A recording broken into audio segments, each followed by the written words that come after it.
안녕하세요. 반갑습니다. K목장 지킴이 재입니다. 코로나 확진자가 하루가 무섭게 큰 규모로 확산되는 놀라운 일이 현실로 나타나고 있습니다.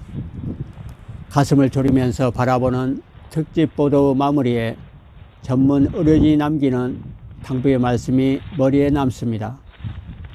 마스크 잘 쓰시고 기침, 애절 지키시고 손 잘 씻으십시오. 내 몸을 지켜내는 면역력 관리도 잘 하셔야 합니다. 병에 안 걸리도록 면역력을 키우려면 우리 신체의 기본적인 메커니즘을 이해하고 규칙적인 생활과 적당한 운동, 균형 잡힌 식사에 신경을 써야 합니다. 정신적으로도 균형을 유지하는 것도 중요합니다. 요즘처럼 복잡하고 놀랄 일이 많이 일어나는 혼잡한 사회에서는 스트레스를 안 받고 살아가는 사람은 아무도 없을 것입니다. 극도 정신적인 스트레스와 불규칙적인 식사, 턱없이 부족한 운동량 등은 우리의 수명을 단축시켜주는 최상의 투료라고 합니다. 나의 몸의 면역력을 강화하려면 어떻게 하면 좋을까요? 무엇보다도 첫째로 장을 건강하게 하는 것이 중요하다고 합니다. 우리 몸의 면역은 장이 70%, 뇌가 30%를 담당합니다. 전문가들은 장내 환경에 따라서 면역력이 크게 좌우된다고 설명합니다. 장내의 점막은 미생물이나 미생물의 부산물, 독소 등이 혈액 속으로 들어오는 것을 막아내는 역할을 합니다. 그런데 장에 염증이 생긴다면 독소 등 나쁜 것들이 들어올 수 있게 된다는 것입니다. 그러면 장을 건강하게 유지하려면 어떻게 해야 할까요? 장내 유익균을 늘려야 장이 건강해집니다. 대표적인 유산균은 T림프구와 B림프구를 자극해서 이들의 활동력을 강화시켜줍니다. 유익균을 늘리려면 유익균이 많이 들어있는 발효식품을 섭취하는데 김치, 된장, 청국장이 대표적입니다. 또한 곡류, 채소류 등의 식물성 식품을 섭취하게 되면 장내 유익균의 좋은 먹잇감이 될 수 있습니다. 변비가 있다면 해결책을 찾아야 합니다. 변비를 고치려면 끼니를 거르지 말고 규칙적으로 먹습니다. 편식도 피합니다. 고기보다 식물성 음식을 즐겨 먹습니다. 식물성 음식에는 섬유질이 많아서 장 연동 운동이 활발해집니다. 둘째로 스트레스를 잘 관리해야 하겠습니다. 심한 스트레스를 오래 겪는 사람들은 감기에 자주 걸리고 건강이 전반적으로 악화되는 경우가 많습니다. 스트레스로 인해서 잠을 못 자고 식욕도 떨어져 음식을 잘 먹지 못하는 등 생활 리듬이 깨지면 면역력의 저하로 이어집니다. 스트레스를 받으면 뇌에서 감지된 정보가 자율신경을 통해 장관 점막에 있는 신경세포로 모두 전달됩니다. 뇌가 불안하고 초조, 압박감 등의 스트레스를 느끼면 곧 변비나 복통, 설사로 이어집니다. 스트레스가 심해지면 교감신경이 항진되고 근육이 긴장하며 혈관이 축소되어 혈압이 오르는 등 우리 몸 각 기관의 기능이 떨어지게 됩니다. 백혈구도 영향을 받고 이때 발생하는 산화물질이 혈액까지 산화시켜 혈액을 끈적거리게 만들고 혈액순환이 느려져서 면역력이 떨어집니다. 스트레스를 줄이는 법은 긍정적으로 생각을 해야 합니다. 스트레스가 일어나는 상황 자체가 바뀌어질 수 없다고 판단이 되면 내 생각을 바꿔야 할 것입니다. 스트레스를 줄일 수 있는 방법을 찾습니다. 매일 조석으로 명상을 하는 것도 한 가지 방법입니다. 숲속에서 산책 등의 활동은 우울감과 스트레스 호르몬을 감소시켜 줍니다.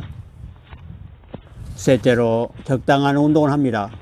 운동을 너무 심하게 하거나 지나치게 몸을 안 움직이는 생활도 자율신경의 균형을 깨뜨리게 됩니다. 적당한 운동은 체지방을 알맞은 수준으로 줄여주고 근육량을 증가시켜 적절한 체중을 유지하게 해줍니다.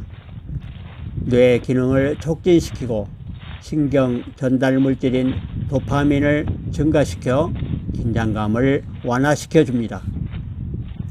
나에게 맞는 운동만 꾸준하게 해도 대장암, 폐암, 자궁, 내막암 등에 걸릴 위험은 많이 줄어든다고 전문가는 설명을 합니다. 숲속에서 하는 운동은 면역력을 높이는 NK 세포를 더욱 증가시켜 줍니다. 스트레칭, 유산소 운동, 근육 운동을 규칙적으로 꾸준히 하는 것이 면역력 강화에 도움이 됩니다. 근육량이 많이 감소되면 면역력이 떨어지면서 세균 감염에 취약해집니다. 매일 가벼운 스트레칭을 하고 주 3회 이상 40 내지 50분간 유산소 운동과 근력 운동을 하는 것이 좋습니다. 그러나 이롭다는 운동도 과도하게 하면 오히려 면역력이 떨어질 위험도 기억하셔야 할 것입니다. 넷째로 비타민 D를 보충합니다.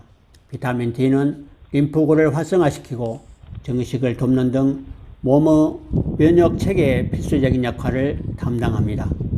한국인은 전반적으로 비타민 D 부족이 심각한 상태라고 합니다. 비타민 D를 보충하는 방법은 오전 10시에서 오후 2시경에 30분 정도 얇은 파지나 반소매 차림으로 햇빛을 받습니다. 유리창을 거쳐 들어오는 햇빛은 효과가 거의 없다고 합니다. 음식물로는 연어와 청어, 꽁치 등의 생선이나 달걀, 모기, 버섯 등을 챙겨 먹습니다. 영양제로 섭취를 한다면 자연 유래 비타민으로서 화학 부형제가 없는 것으로 해야 할 것입니다. 다섯째, 수면을 충분히 취합니다. 충분한 양의 질 높은 수면은 몸의 피로를 해소시키고 전반적인 면역력 강화에 도움을 줍니다. 일주일에 수면 시간이 2~3시간만 부족해도 몸의 면역 시스템은 크게 약화된다고 합니다. 자는 중에 성장 호르몬이 분비되어 NK 세포와 T 림프구 증가에 도움을 주며 코르티솔 같은 스트레스 호르몬은 감소합니다. 어른들에게는 수면 중에 피부와 혈액 세포가 재생됩니다. 잠이 부족하면 인지 능력, 집중력, 판단력이 떨어지고 우울증에 빠지기 쉽습니다. 정상적인 생활을 해나가기가 힘들어지고 교감신경이 항진되어 면역력이 떨어집니다. 교감신경이 항진되면 혈관이 좁아져서 혈압이 상승되고 심혈관 질환, 당뇨병, 뇌혈관 질환도 일으킬 수 있습니다. 여섯 번째, 체온 유지에 신경을 씁니다. 체온이 1도만 떨어져도 면역력이 30% 떨어진다고 합니다. 체온이 떨어지면 혈관이 수축하면서 혈액순환이 잘 되지 않아 저산소 상태가 되며 백혈구가 역할을 제대로 해내지 못하여 면역력도 떨어집니다. 몸을 따뜻하게 유지하면 혈액순환이 잘 되고 소화는 물론 노폐물 배출이 원활해져서 면역력이 높아집니다. 체온을 올리는 방법은 운동을 합니다. 근육을 쓰면 열이 만들어집니다. 스트레스를 줄입니다. 술과 담배를 끊습니다. 족욕이나 반신욕을 합니다. 옷을 따뜻하게 입고 따뜻한 물이나 차를 자주로 마십니다. 일곱 번째, 행복하게 많이 웃고 취미활동으로 행복지수를 높여갑니다. 많이 웃으면 병원체를 죽이는 백혈구가 증가하고 면역 기능을 떨어뜨리는 코르티솔 호르몬 분비가 감소됩니다.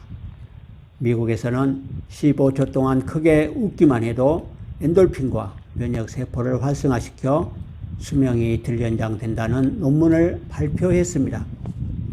일본에서는 웃으면 바이러스에 대한 저항력이 향상되며 세포 조직 증식에도 도움이 된다는 연구 결과를 내어 놓았습니다. 행복하게 자주 웃는 사람에게 불치병이나 암이 오는 경우는 드뭅니다. 취미 활동 등을 통해서 내가 좋아하는 일을 꾸준히 하면서 스스로 행복 지수를 올릴 수 있다면 얼마나 좋겠습니까?